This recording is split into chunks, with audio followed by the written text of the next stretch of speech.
Bem-vindo ao Império Fla. Aqui você encontra as últimas notícias, bastidores e análises sobre o Flamengo.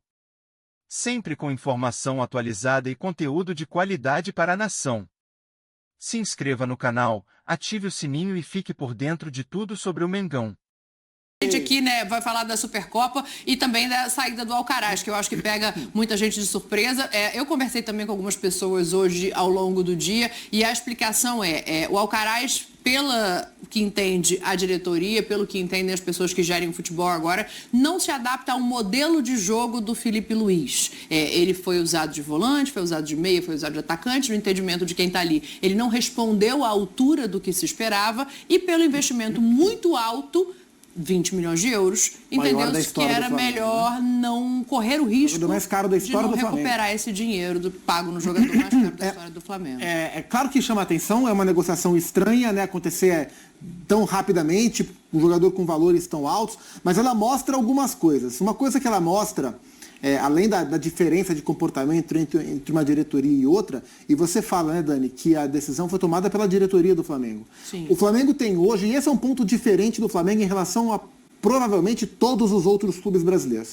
O Flamengo tem uma pessoa comandando o seu futebol que ela é da área técnica, né? Então o José Botto, ele é um cara que discute modelo de jogo. Ele não é um dirigente, um executivo que contrata um treinador. Ele é um cara que discute o modelo de jogo. Então ele pensa o modelo de jogo. O José Botto entende que, taticamente, o Alcaraz não é um cara que se enquadra naquilo que ele quer que o Flamengo, dele para baixo, execute como jogo. Isso é algo muito curioso, porque não é algo comum no futebol brasileiro. Sim. A gente já teve os dirigentes estatutários, os grandes dirigentes. A gente tem os executivos, que são pessoas técnicas na área de gestão. E a gente tem o José Botto, que é um cara dessa área, mas é um cara da parte técnica de campo também. Então a gente vê uma decisão de alguém que pensa o campo, numa posição onde a gente não está acostumado a ver. Mas, de fato, chama a atenção. E há um paralelo grande a ser feito entre as duas diretorias, a atual e a anterior, nos dois grandes movimentos que a gente já viu do Flamengo na atual temporada. E eu não estou falando do Fabrício Bruno. Quais foram os dois movimentos que mais chamaram a atenção em 2025? Primeiro, a contratação do Juninho, um jogador que veio do Azerbaijão através de uma observação, num contraste com uma diretoria que gastava muito para contratar os jogadores mais badalados do mercado. E a segunda ação que chama a atenção dessa diretoria é a liberação do atleta mais caro da história do Flamengo, por não enquadrar dentro do modelo de jogo, aliviando valores, né, gerando recursos para o Flamengo. Então é uma maneira diferente de se pensar futebol. E que se a gente for olhar para o Carlos Alcaraz como jogador, ele é um cara muito mais adaptável ao que se pratica na Premier League, que geralmente, tirando o time do Guardiola, geralmente são times mais verticais, um jogo mais rápido, do que propriamente um jogo construído, pé, sabe? Troca de passe, troca de posição. Se quiser olhar para o Brasil, dá para dizer que se adequaria, né, do modelo de jogo ao Palmeiras, ao Botafogo. Especialmente. Então, tem lógica o pensamento do José Botto. Só que chama a atenção o jogador mais caro da história do Flamengo, 19 jogos depois, 3 gols marcados apenas, ser emprestado para o Everton de maneira tão rápida. Chama a atenção, mas tem fundamento a decisão. Como o número de jogos que ele tem que fazer, né, para ter a obrigatoriedade da compra por parte do time inglês é muito baixo, o Flamengo entende que essa venda ela será concretizada no meio do ano para recuperar esse investimento que foi feito, Pascoal, 20 milhões de euros. Eu só espero que não seja prejudicado o Flamengo. É uma coisa que... Você diz do jogador fazer falta? Jogador porque eu não acho o Alcaraz um mau jogador.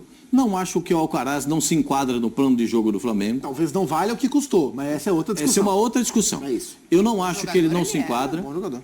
Ele é bom jogador. É um jogador que tem muita qualidade. Tem 21 anos. Gente, isso me parece mais revanchismo do que qualquer outra coisa. Como assim? Ele vai à diretoria, gastou um monte de dinheiro, eu tenho chance, eu vou vender, porque é a mesma coisa no Fabrício Bruno. Mesma coisa no Fabrício Bruno, eu vou incluir o Fabrício Bruno. Você excluiu, eu vou incluir o Fabrício Bruno. O Fabrício Bruno queria sair. Sim. Queria sair. Aí o Flamengo vai negociar com o Cruzeiro. Conversa com o Cruzeiro, eu dou X, eu dou Y, mas eu quero dinheiro à vista porque eu estou duro, não tenho dinheiro. Como é que é isso? O Flamengo gera, no mínimo... Quanto que o Flamengo gerou esse ano? Passa de bilhão. 1 bilhão e 200 milhões. Então não é correto que um jogador com 19 jogos, 21 anos, você dispensar o jogador. Vou ler para você o que disse o José Boto para ver se te ajuda na compreensão. Não me tá? ajuda, eu já li. Já? Já li, pode ler quanto eu já li. Vou ler para quem está em casa. Ó. A decisão de negociar o Alcaraz foi tomada após uma análise detalhada, considerando tanto a visão da comissão técnica quanto os interesses do clube. Isso. Trata-se de um grande jogador, mas dentro do modelo de jogo adotado, entendemos que ele teria poucas oportunidades para desempenhar seu melhor futebol. A negociação garante uma boa oportunidade para o atleta seguir a carreira com mais protagonismo e, ao mesmo tempo, respeita a estratégia financeira e esportiva da atual gestão do Flamengo. Então, as 3 partes que ele fala do Flamengo são as partes que interessam. Quando ele fala do jogador no time, não interessa.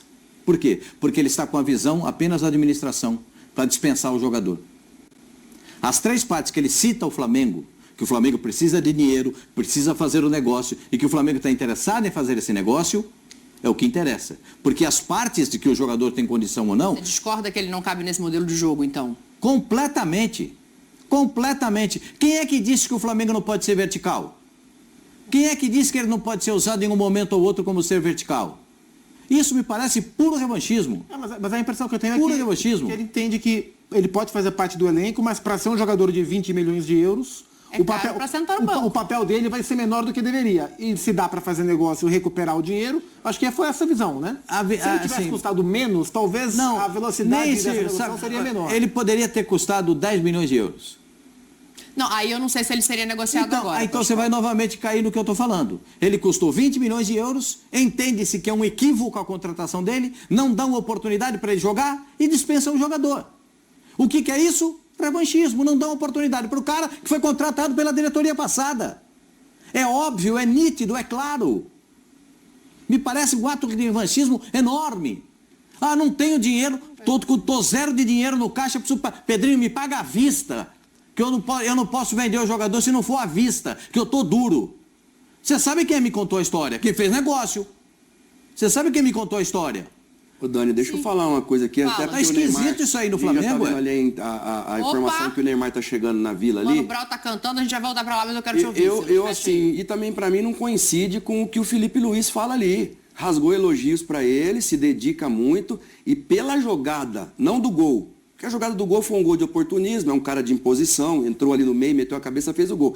O lance que ele não faz o gol, ele faz uma jogada de quem sabe, de quem cabe no Flamengo, pô. Ele entra por dentro ali pela meia-lua, dá um drible, ameaça de chutar, dá um outro drible e chutou e o goleiro foi muito bem. Mas eu também não estou entendendo, não. Eu acho que a gente tinha que ouvir a palavra dele, Do Alcaraz. do Alcaraz e do Felipe Luiz. Porque até agora a gente só ouviu ali a direção falar. Aqui agora todo mundo vai se escorar no Boto, né? Porque o Boto, pelo que eu sei, eu não o conheço, espero que ele seja todo esse diretor que está pintando, mas essa parte técnica, eu acho que o Felipe Luiz sabe mais do que ele. Porque o Felipe Luiz é que é o treinador. Então, assim, diz que houve ali um consenso, né, com a comissão técnica, mas eu gostaria de ouvir o Felipe Luiz, porque ele falar, não cabe naquilo que eu quero, não cabe naquilo que eu estou pensando, porque a permanência dele pode barrar, sei lá, De La Cruz, pode barrar outros jogadores, trazer complicações. O menino tem 21 anos só. E num elenco que precisa de de jogadores, e está indo para o Everton. Não é que está sendo contratado por sei lá, sem desmerecer um time da China ou da Arábia para ele terminar a carreira lá. Não, está começando agora a carreira dele. Então, eu acho muito pouco. Para essa negociação, eu acho que precisa de mais explicação. Eu entendo, eu gostaria de vê-lo mais tempo no Flamengo também, mas eu concordo com o Zupac do ponto de vista de negócio, de modelo de negócio que a gente está pouco acostumado no futebol brasileiro. A gente vai ter tempo de falar mais disso, mas eu tenho que voltar para a Vila Belmiro. Neste vídeo nós vamos trazer as atualizações, as últimas informações importantes de Flamengo e Botafogo, que domingo, 4 da tarde, fazem a primeira grande decisão do ano de 2025, a Supercopa Rei, a Supercopa do Brasil, em Belém do Pará, no estádio Mangueirão, 4 da tarde, imperdível, por tudo que temos de história entre Botafogo e Flamengo, muitas e muitas partidas que são inesquecíveis, que criaram uma das grandes rivalidades do futebol. E o Botafogo recentemente ganhou o Brasileiro e Libertadores da América. O Flamengo ganhou a Copa do Brasil. Nos últimos duelos, em 2024, o Botafogo levou a melhor. Então, tudo isso está atiçando esta grande decisão de domingo. Felipe Luiz pode conquistar o seu segundo título como técnico profissional. Ele já é campeão da Copa do Brasil. E o Carlos Leiria está interinamente dirigindo o Botafogo, que continua em busca de um treinador. Vamos trazer todos os detalhes e todas as informações para vocês a partir de agora. E começamos com essa notícia aqui, que ninguém sabia. Essa daí não vazou, ninguém antecipou, foi realmente uma surpresa. Alcaraz, que no jogo de ontem contra o Sampaio Corrêa fez um bom segundo tempo, fez inclusive o segundo gol, né, que confirmou a vitória do Flamengo, foi até tema de uma pergunta na coletiva para o técnico Felipe Luiz, e a informação é essa: o Flamengo empresta Alcaraz para o Everton da Inglaterra. Alcaraz é a contratação mais cara da história do clube. 5 meses após a sua chegada, ele sai. Acordo tem cláusula de compra obrigatória em caso de cumprimento de metas. O jogador, inclusive, não viajará com o grupo para Belém do Pará para a decisão da Supercopa do Brasil. O José Boto explicou o seguinte: a decisão de negociar o Alcaraz foi tomada após uma análise detalhada, considerando tanto a visão da comissão técnica quanto os interesses do clube. Trata-se de um grande jogador, mas dentro do modelo de jogo adotado, entendemos que ele teria poucas oportunidades para desempenhar o seu melhor futebol. A negociação garante uma boa oportunidade para o atleta seguir a sua carreira com mais protagonismo e, ao mesmo tempo, respeita a estratégia financeira e esportiva do clube, afirmou o diretor de futebol do Flamengo. O clube não divulgou o valor estipulado para a compra do jogador pelo Everton, nem as metas estabelecidas para a aquisição se tornar obrigatória. Após 5 meses, o Flamengo pagou 20 milhões de dólares na cotação do dia 28 de agosto, o que deu, na época, 110 milhões de reais. Ele pertencia ao Southampton, da Inglaterra, e esteve emprestado ao Juventus da Itália. Minha gente, eu faço a seguinte leitura dessa situação. Essa foi uma contratação feita na gestão Rodolfo Landim, por Marcos Braz e Bruno Spindel.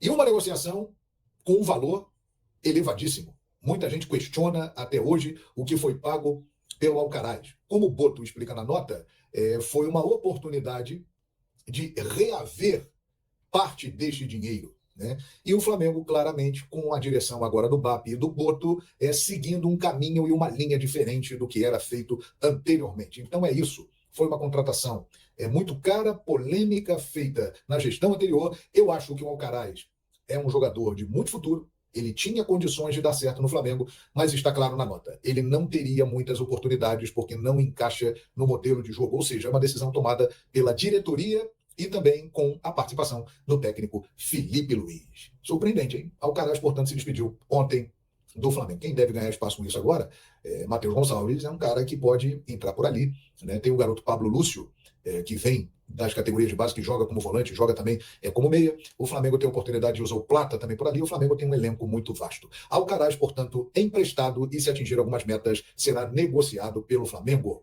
Agora, outra informação importante: Danilo, que foi apresentado ontem no Maracanã, antes da partida contra o Sampaio Corrêa, ele já está regularizado, está no BID. Então, o Felipe Luiz disse na coletiva que levará o Danilo para Belém, e agora já sabe que, se quiser, pode contar com ele. Eu não acredito que o Danilo vá começar o jogo. O Felipe até deixou um mistério na sua resposta quando foi perguntado sobre isso.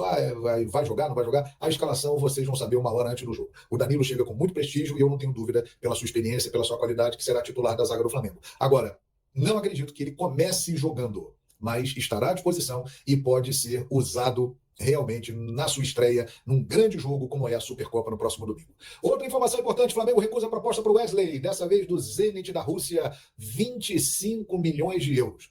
2 motivos importantes. O primeiro: o jogador não ficou empolgado. Ele já teve chance de ir para a Atalanta, no futebol da Itália, times ingleses já fizeram proposta por ele, que o Flamengo recusou, e ele não ficou animado de jogar no futebol da Rússia, né? Que realmente, hoje em dia, com a situação da guerra da Ucrânia, os times russos não disputam competições europeias, e ele vai ficar escondido lá. Então, inteligentemente, o Wesley não acha que é uma boa para a carreira dele. O Luiz Henrique saiu do Botafogo para ir para o Zenit. Profissionalmente, na minha avaliação, uma decisão questionável. O staff do Wesley e ele decidiram que não era uma boa. E o Flamengo acha também o seguinte: vai segurá-lo até o Super Mundial de Clubes no meio do ano, e acredita que ele ficará ainda mais valorizado e que pode conseguir, no mínimo, 30 milhões de euros pelo Wesley. Então, o Flamengo recusou a proposta do time russo. Falando agora do Botafogo, que terá também, assim como o Flamengo, né, que tem o Danilo à disposição, poderá ter o Arthur, que veio exatamente do Zenit da Rússia. Aquele Arthur, que estava no Palmeiras, que foi muito bem no Bragantino, que jogou no Bahia. Arthur que chega para jogar do lado direito do ataque e vem para ocupar um espaço que era do Luiz Henrique. Arthur está à disposição do Carlos Leiria e também estará em Belém do Pará para esse jogo.